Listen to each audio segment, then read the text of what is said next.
சிவகாசி அருகே வடமாநில கூலித் தொழிலாளியை 4 பேர் கொண்ட கும்பல் குத்தி கொலை செய்திருக்கிறது. எதற்காக நடந்தது இந்த கொலை? பகீர் கிளப்பும் இந்த சம்பவத்தின் பின்னணி குறித்து இப்போது பார்க்கலாம்.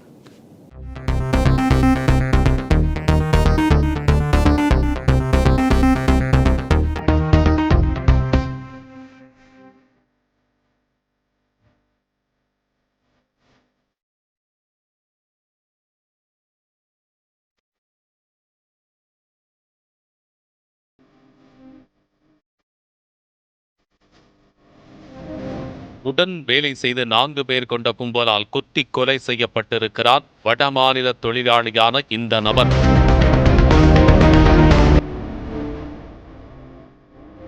விருதுநகர் மாவட்டம் சிவகாசி அருகே உள்ள நாரணாபுரம் புதூர் பகுதியில் அனுப்பன்குளத்தைச் சேர்ந்த கார்த்திகேயன் என்பவருக்கு சொந்தமான ஹாலோ பிளாக் கல் தயாரிக்கும் தொழிற்சாலை செயல்பட்டு வருகிறது. இங்கு வடமாநிலத்தைச் சேர்ந்த ஏராளமானோர் வேலை செய்து வருகின்றனர்.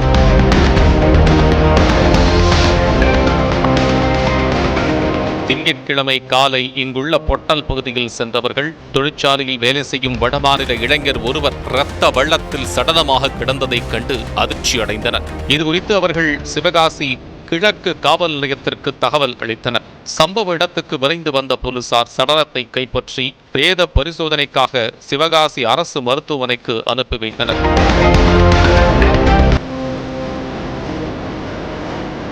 பின்னர் விசாரணை மேற்கொண்டதில் உயிரிழந்து கிடந்தவர் பீகார் மாநிலம் கயா பகுதியைச் சேர்ந்த காங்கிரேஷ் புய்யான் என்பது தெரிய வந்தது. தொடர் விசாரணையில் ஞாயிற்றுக்கிழமை இரவு காங்கிரேஷ் புய்யான் மேலும் 4 வடமாநில தொழிலாளர்களுடன் பொட்டல் பகுதியில் ஒன்றாக அமர்ந்து மது அருந்தியதும் அப்போது ஏற்பட்ட தகராறில் சக தொழிலாளர்கள் காங்கிரேஷ் புய்யானை கத்தியால் சரமாரியாக குத்தி கொலை செய்துவிட்டு தப்பிச் சென்றதும் தெரிய வந்தது. இதனைத் தொடர்ந்து வழக்கு பதிவு செய்த போலீசார் காங்கிரேஷுடன் மது அருந்தியதாக 4 பேரை பிடித்து விசாரித்து வருவதாக கூறப்படுகிறது.